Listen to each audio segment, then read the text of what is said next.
FD కంటే ఎక్కువ returns ఇస్తూ, ఎఫ్‌డి కంటే కూడా సేఫ్. ఇంకా చెర్రీ ఆన్ ద టాప్ ఏంటంటే దీని నుంచి వచ్చే ఇంట్రెస్ట్ కూడా ట్యాక్స్ ఫ్రీ ఉంటుంది. అలాంటి ఆప్షనే బాండ్స్ ఇస్తాయి. అంతేకాకుండా బాండ్స్ అనగానే అవి ఏంటో కూడా చాలా మందికి తెలియకపోవచ్చు.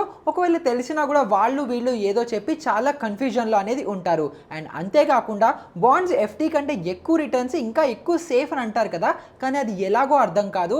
అండ్ ఇవి రిటర్న్స్ ఎందుకు ఎక్కువ ఇవ్వగలుగుతున్నాయి? దీని వెనకాల టాక్సేషన్ ఏంటి? అసలు బాండ్స్ ఎన్ని టైప్స్ ఉంటాయి, మనం ఎందులో ఇన్వెస్ట్ చేయాలి, ఎలా చూస్ చేసుకోవాలి, ఎక్కడ చూస్ చేసుకోవాలి, ఎలా ఇన్వెస్ట్ చేయాలి, ఇవన్నిటివి చాలా క్వశ్చన్స్ మీ అందరి మైండ్లో ఉంటాయి కదా. సో అవన్నీ ఈ వీడియోలో మనం ఆన్సర్ చేసుకుందాము. నా పేరు నిహాల్, మీరు చూస్తున్నది మార్కెట్ ఫీడ్. ఇంకా మొదలు పెడదామా?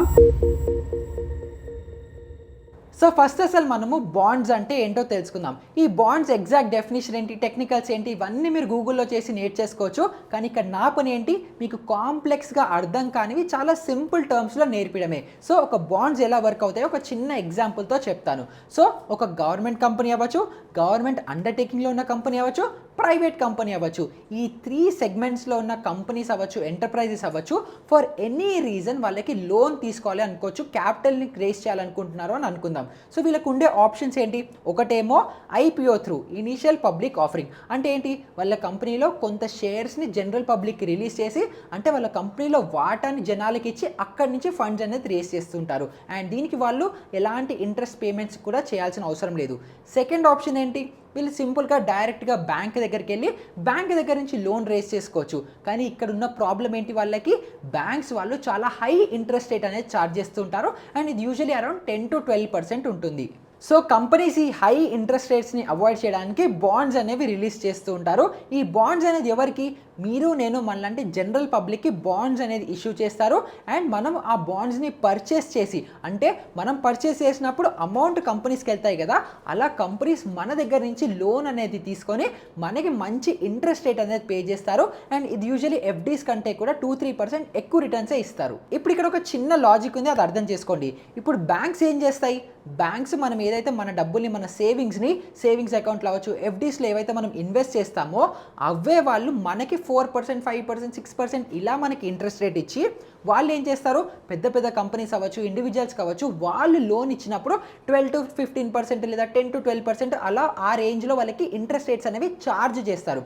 సో ఈ మధ్యలో ఏదైతే, అంటే మనకి ఏదైతే 7-8% ఇస్తున్నారో, వాళ్ళ దగ్గర ఏదైతే 10-12% ఛార్జ్ చేస్తున్నారో, ఈ మధ్యలో ఉండే 3-4% ఏదైతే కమిషన్ మిగులుతుందో అది వాళ్ళ ప్రాఫిట్. కానీ ఇక్కడ కార్పొరేట్స్ ఏంటంటే ఆ కమిషన్ని కట్ చేసి, అంటే బ్యాంక్ ఎవరైతే మిడిల్ మ్యాన్ ఉన్నారో వాళ్ళని కట్ చేసి, నేనే మీ దగ్గర నుంచి డైరెక్ట్గా డబ్బులు అనేది తీసుకుంటాను. సో మీరేం చేయండి, మీకు 7% వచ్చే దగ్గర నేను 8%, 9% ఇస్తాను. అండ్ నాకు ఏదైతే 12% ఇంట్రెస్ట్ పడుతుందో దానికంటే నాకు 10%, 9% పడుతుంది. కాబట్టి మీకు 2-3% ఎక్స్ట్రా వస్తుంది, నాకు 2-3% తగ్గుతుంది అని చెప్పి ఇలాంటి ఒక డీల్తో, ఇలాంటి ఒక అగ్రిమెంట్తో బాండ్స్ అనేవి ఇష్యూ చేస్తారు. అందుకే మనకి ఎఫ్డి కంటే బాండ్స్లో వచ్చే ఇంట్రెస్ట్ రేట్స్ అనేవి ఎక్కువ ఉంటాయి. ఇప్పుడు మనం ఇన్వెస్ట్ చేసిన బాండ్స్కి కంపెనీస్ ఏవైతే ఇంట్రెస్ట్ పే అవుట్ చేస్తాయో దాని వాళ్ళు కూపన్ రేట్ అని చెప్పి డిఫైన్ చేస్తారు. అండ్ ఈ కూపన్ రేట్ అనేది వీక్లీ అవ్వచ్చు, మంత్లీ అవ్వచ్చు, క్వార్టర్లీ అవ్వచ్చు, హాఫ్ ఇయర్లీ అవ్వచ్చు, ఇయర్లీ పే అవుట్స్ కూడా అవ్వచ్చు.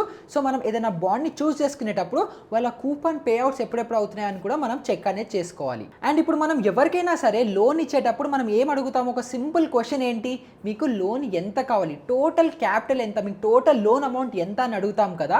అదే టర్మ్స్లో ఇక్కడ ఏదైతే బాండ్స్లో వాళ్ళు టోటల్ క్యాపిటల్ని రేస్ చేద్దాం అనుకుంటున్నారో, అంటే వాళ్ళ టోటల్ లోన్ అమౌంట్ ఎంతో దాన్ని ఫేస్ వాల్యూ అనేసి అంటారు. అండ్ ఇప్పుడు ఒక కంపెనీ ఒక బాండ్ని ఇష్యూ చేసింది ఒక పర్టికులర్ ఫేస్ వాల్యూతో. సపోజ్ ఒక 1 lakh ఫేస్ వాల్యూతో ఒక బాండ్ని ఇష్యూ చేసింది ఒక హెచ్యుఎల్ అనే కంపెనీ అని అనుకుందాం. సో ఇప్పుడు దీంట్లో వాళ్ళు 1 lakh రేస్ చేద్దాం అనుకుంటున్నారు కాబట్టి నా దగ్గర 9 రూపీస్ ఉన్నాయి, లేదా 50 రూపీస్ ఉన్నాయి, లేదా 100 రూపీస్ ఉన్నాయి అని చెప్పి నాకు నచ్చినంత అమౌంట్ ఇన్వెస్ట్ చేయగలనా అంటే లేదు. ఇప్పుడు మనము మ్యూచువల్ ఫండ్స్లో ఏవైతే యూనిట్స్ పర్చేస్ చేస్తామో, అంటే ఒక్క యూనిట్కి ఒక స్పెసిఫిక్ కాస్ట్ అనేది ఉంటుంది కదా, సిమిలర్ వేలో మనం ఒక బాండ్స్లో ఇన్వెస్ట్ చేసేటప్పుడు కూడా మనం యూనిట్స్ అనేవి పర్చేస్ చేయాల్సి ఉంటుంది.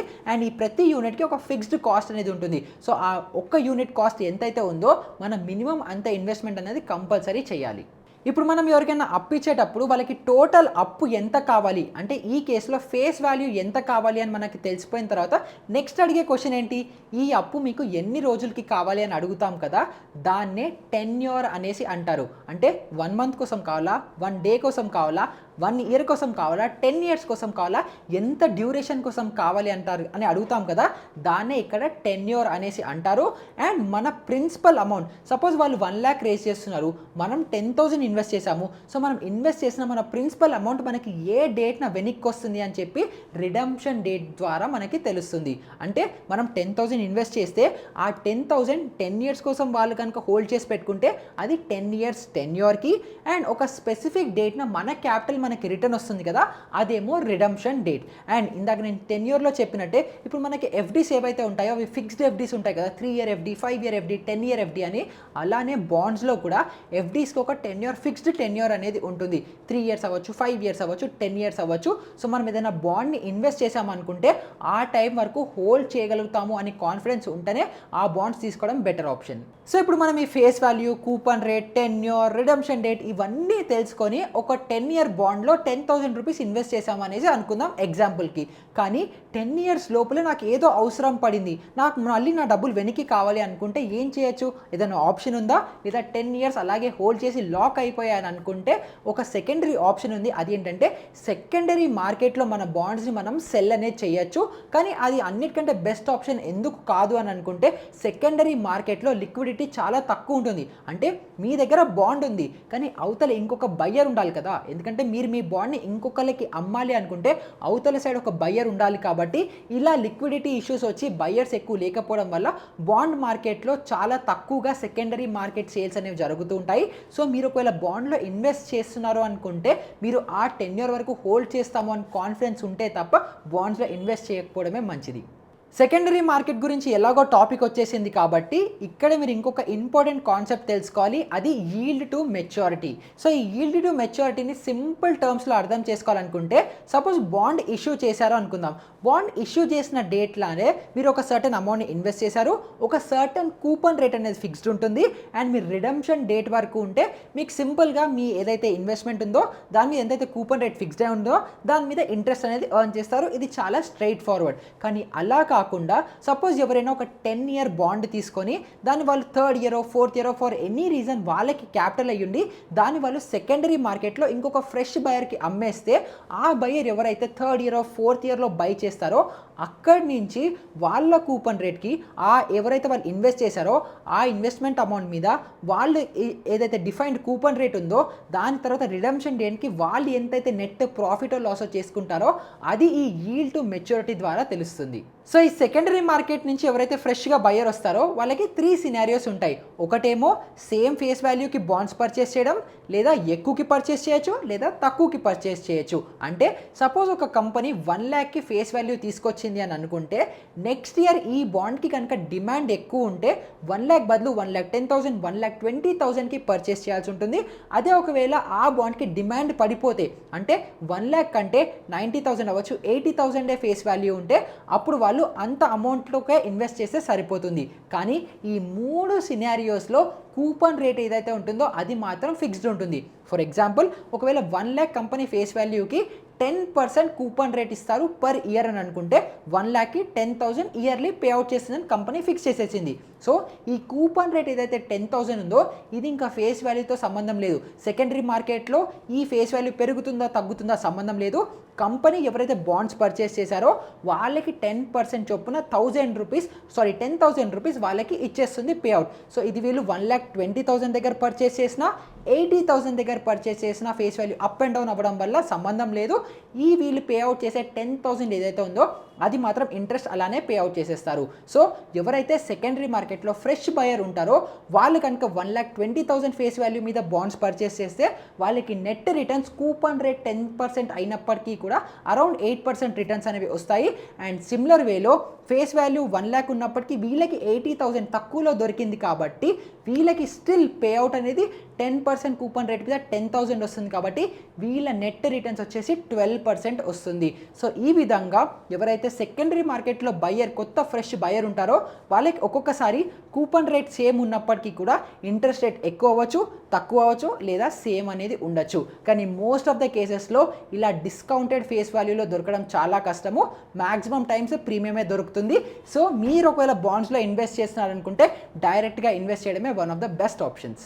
ఇదంతా విని మీకు మీకు ఎఫ్డి కంటే బాండ్స్ ఎందుకు బెటర్ ఒక క్లారిటీ వచ్చేసి ఉండాలి. దీంట్లో ఆబ్వియస్ రీజన్స్ ఫస్ట్ వచ్చేసి ఎఫ్డి కంటే ఎక్కువ ఇంట్రెస్ట్ రేట్ అనేది వస్తుంది. అండ్ సెకండ్, ఈ ఇంట్రెస్ట్ ఏదైతే ఉంటుందో ఇది ట్యాక్సబుల్ కూడా కాదు.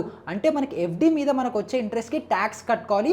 కానీ కొన్ని నాన్ ట్యాక్సబుల్ బాండ్స్ ఉన్నాయి, అవి కనుక మనం సబ్స్క్రైబ్ చేసుకుంటే దాంట్లో మనం ఇన్వెస్ట్ చేస్తే దాని మీద వచ్చే ఇంట్రెస్ట్ మీద ఒక్క రూపాయి ట్యాక్స్ కూడా కట్టక్కర్లేదు. ఇంకా నెక్స్ట్ ఆబ్వియస్ థింగ్ వచ్చేసి సేఫ్టీ. నేను మీకు వీడియో స్టార్టింగ్లో చెప్పినట్టే ఎవరైతే ఎస్ బ్యాంక్ ఎఫ్డీస్లో ఇన్వెస్ట్ చేశారో వాళ్ళకి చాలా లాంగ్ పీరియడ్ ఆఫ్ టైం వరకు కూడా వాళ్ళ డబ్బులు అనేది అలానే హోల్డ్ అయిపోయి చాలామంది సఫర్ అనేది అయిపోయారు. కానీ బాండ్స్ విషయంలో మీకు అలాంటి ప్రాబ్లం లేకుండా మంచి సేఫ్టీ అనేది ఉంటుంది. అండ్ ఇలా నేను సేఫ్గా ఉంది అని చెప్పినప్పుడే మీ అందరికీ ఒక ఇంట్రెస్టింగ్ క్వశ్చన్ వచ్చి ఉండాలి. ఆర్బీఐ బ్యాక్ చేస్తున్న బ్యాంక్సే డిఫాల్ట్ అవుతే ఎవరు ఏం చేయలేకపోతున్నారు, ఇవేమో ప్రైవేట్ కంపెనీస్ లేదా గవర్నమెంట్ కంపెనీస్ లేదా ఇలా కంపెనీస్తో ఎంటర్ప్రైజెస్తో డైరెక్ట్ డీలింగ్ అనేది ఉంది. వాళ్ళు డిఫాల్ట్ అయ్యి వాళ్ళు పే అవుట్ చేయకపోతే మన డబ్బులు స్టక్ అయిపోతే పరిస్థితి ఏంటి అనే కదా. సో దానికి నేను చెప్పే ఆన్సర్ ఏంటంటే ఈ బాండ్స్ అనే దానికి ఒక కొలాటరల్ ఉంటుంది, ఒక ఎసెట్ కొలాటరల్ ఉంటుంది. సో ఒక కంపెనీ డిఫాల్ట్ కనుక అవుతే వాళ్ళ ఎసెట్స్ని అమ్మేసినప్పుడు ఎవరైతే పే అవుట్స్ చేయాలో వాళ్ళ దాంట్లో ఎవరైతే వాళ్ళ కంపెనీలో బాండ్స్లో ఇన్వెస్ట్ చేశారో వాళ్ళకి ఫస్ట్ టాప్ ప్రయారిటీ అని ఉంటుంది. వాళ్ళు బ్యాంక్స్ దగ్గర లోన్స్ని రేస్ చేసి ఉండొచ్చు, మల్టిపుల్ వాళ్ళకి అప్పులు ఉండొచ్చు. కానీ ఎవరైతే కంపెనీ బాండ్స్ని పర్చేస్ చేశారో వాళ్ళకి ఫస్ట్ పే అవుట్స్ అనేది అవుతుంది ఒక కంపెనీ బ్యాంక్రప్ట్ అవుతే లేదా డిఫాల్ట్ అవుతే. సో దానివల్ల బాండ్స్ అనేవి చాలా చాలా చాలా సేఫ్. అండ్ ఈ బాండ్స్తో ఇంకొక అడ్వాంటేజ్ ఉంది, అది ఇవి ప్లెడ్జబుల్ అసెట్స్. అంటే సపోజ్ మీ దగ్గర బాండ్స్ ఉన్నాయి కానీ మీకు ఇమ్మీడియట్గా లోన్ కావాలి, అప్పుడు మీరు బ్యాంక్స్కి వెళ్ళి ఈ బాండ్స్ని ప్లెడ్జ్ చేసి దానికి అగెయిన్స్ట్గా కూడా లోన్ అనేది రేస్ చేయొచ్చు. సో ఆ విధంగా కూడా బాండ్స్ అనేవి చాలా హెల్ప్ఫుల్ అనేది అవుతాయి. సో ఇప్పుడు మీకు బాండ్స్ ఏంటి, అవి ఎలా వర్క్ అవుతాయి, కంపెనీస్ పే అవుట్స్ ఎలా చేస్తాయి, వాటి అడ్వాంటేజెస్ ఏంటి అన్నిటి గురించి అర్థమైపోతే ఇప్పుడు మనము సేఫ్గా ఉండే బాండ్స్ని ఎలా ఇన్వెస్ట్ చేయాలి, అసలు బాండ్స్ ఎన్ని రకాలు అవి మనం డిస్కస్ చేసుకుందాం. బాండ్స్ బేసిక్గా 3 కేటగిరీస్లో ఉంటాయి. ఒకటి government bonds, second public sector undertaking, third వచ్చేసి కార్పొరేట్ బాండ్స్.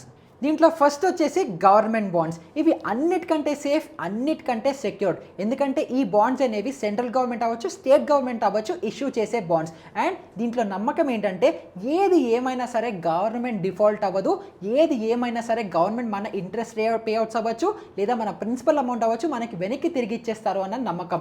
ఎందుకంటే గవర్నమెంటే కొలాప్స్ అయితే ఇంకా బ్యాంక్ ఏంటి, ఆర్బీఐ ఏంటి, మన బ్యాంక్ ఏంటి, డబ్బులు ఏంటి, వాళ్ళ డబ్బులు ఏంటి, మన డబ్బులు ఏంటి అన్నీ పోతాయి. కాబట్టి ఒక గవర్నమెంట్ ఎప్పటికీ కొలాప్స్ అవ్వదు అనే నమ్మకంతో ఒక గవర్నమెంట్ ఇష్యూ చేసే బాండ్స్తో మనం చాలా పీస్ఫుల్గా, చాలా 100% కాన్ఫిడెంట్తో మోస్ట్ సేఫెస్ట్గా మనము గవర్నమెంట్ బాండ్స్లో అనేది ఇన్వెస్ట్ అనేవి చేయొచ్చు. అండ్ ఈ గవర్నమెంట్ బాండ్స్కి ఎగ్జాంపుల్స్ వచ్చేసి జీసెక్ బాండ్స్ అవ్వచ్చు లేదా ఎస్డిఎల్ స్టేట్ డెవలప్మెంట్ లోన్స్ అవ్వచ్చు. వీటి త్రూ మనం ఈ గవర్నమెంట్ బాండ్స్లో సేఫ్గా ఇన్వెస్ట్ అనేది చేయొచ్చు. ఇంకా సెకండ్ వచ్చేసి పబ్లిక్ సెక్టర్ అండర్టేకింగ్. ఈ కంపెనీస్లో మెజారిటీ షేర్ హోల్డింగ్ అనేది గవర్నమెంట్దే ఉంటుంది. సో ఈ కంపెనీస్లో గవర్నమెంట్ బ్యాకప్ ఉంది, గవర్నమెంట్ వెనకాల నుంచి సపోర్ట్ చేస్తుంది, government the maximum share holding pattern ఉంది. కాబట్టి ఈ కంపెనీస్ కూడా డిఫాల్ట్ అయ్యే ఛాన్సెస్ చాలా తక్కువ ఉంటాయి. కాబట్టి నెక్స్ట్ సేఫెస్ట్ ఆప్షన్స్లో మనకి ఈ పబ్లిక్ సెక్టర్ అండర్టేకింగ్ బాండ్స్ అనేవి వస్తాయి. అండ్ ఇలాంటి కంపెనీస్కి మనం ఎగ్జాంపుల్స్గా చూసుకుంటే కోల్ ఇండియా అవ్వచ్చు, భారత్ పెట్రోలియం అవ్వచ్చు, ఇండియన్ ఆయిల్ కార్పొరేషన్ అవ్వచ్చు, గెయిల్ అవ్వచ్చు, ఇలాంటి కంపెనీస్ అన్నీ కూడా ఈ సెగ్మెంట్లో వస్తాయి. ఇంకా థర్డ్ కేటగిరీ వచ్చేసి కార్పొరేట్ బాండ్స్. ఇవేమో ప్రైవేట్ కంపెనీస్, మనకి హెచ్డిఎఫ్సి, ఐసిఐసిఐ, రిలయన్స్ ఇవన్నీ ఎలా అయితే ప్రైవేట్ కంపెనీస్ ఉన్నాయో వీళ్ళు ఫర్ ఎనీ రీజన్ లోన్స్ని రేస్ చేయాలనుకుంటే వీళ్ళు బాండ్స్ని ఇష్యూ చేస్తారు, వాటిని కార్పొరేట్ బాండ్స్ అంటారు. అండ్ ఈ కార్పొరేట్ బాండ్స్ అనేవి పబ్లిక్ కాకుండా ప్రైవేట్ సెక్టర్ మీద ఉంటాయి. కాబట్టి ఆ ప్రైవేట్ కంపెనీస్ ఎప్పుడైనా మునిగిపోవచ్చు, ఎప్పుడైనా ఏదైనా అవ్వచ్చు. కాబట్టి అలాంటి రిస్క్ ఉంది. కాబట్టి మేజర్గా కార్పొరేట్ బాండ్స్లో ఇన్వెస్ట్ చేయాలి అని అనుకుంటే టాప్ 10 కంపెనీస్, ఈ రిలయన్స్, హెచ్డిఎఫ్సి లాంటి పెద్ద పెద్ద కంపెనీస్ వాళ్ళు బాండ్స్ని ఇష్యూ చేస్తే వాటిలో ఇన్వెస్ట్ చేయండి. లేదా ఆల్వేస్ 2 సేఫ్ ఆప్షన్స్ ఉన్నాయి కదా మనకి, ఒకటి గవర్నమెంట్ బాండ్స్, ఇంకోటి government undertaking bonds. So mostly అందులో ఇన్వెస్ట్ చేసుకుంటే మనకి పీస్ఫుల్గా రిటర్న్స్ అనేవి వస్తాయి. అంతేకాకుండా ఒక బాండ్ సేఫా కాదా అని చెప్పి మనకి క్రెడిట్ రేటింగ్ ద్వారా కూడా తెలుస్తుంది. అందులో ఏదైనా బాండ్కి AAA రేటింగ్ ఉంది అనుకుంటే ఆ బాండ్ అన్నిటికంటే సేఫెస్ట్, అన్నిటికంటే తక్కువ డిఫాల్ట్ అయ్యే ఛాన్సెస్ ఉంటుంది అని చెప్పి AAA రేటింగ్ బాండ్స్ చెప్తాయి. అండ్ మనం ఇన్వెస్ట్ చేసేటప్పుడు ఓన్లీ AAA రేటింగ్ బాండ్స్లోనే ఇన్వెస్ట్ చేయాలి, అంతకంటే తక్కువ అసలు మనకి ఏది వద్దు.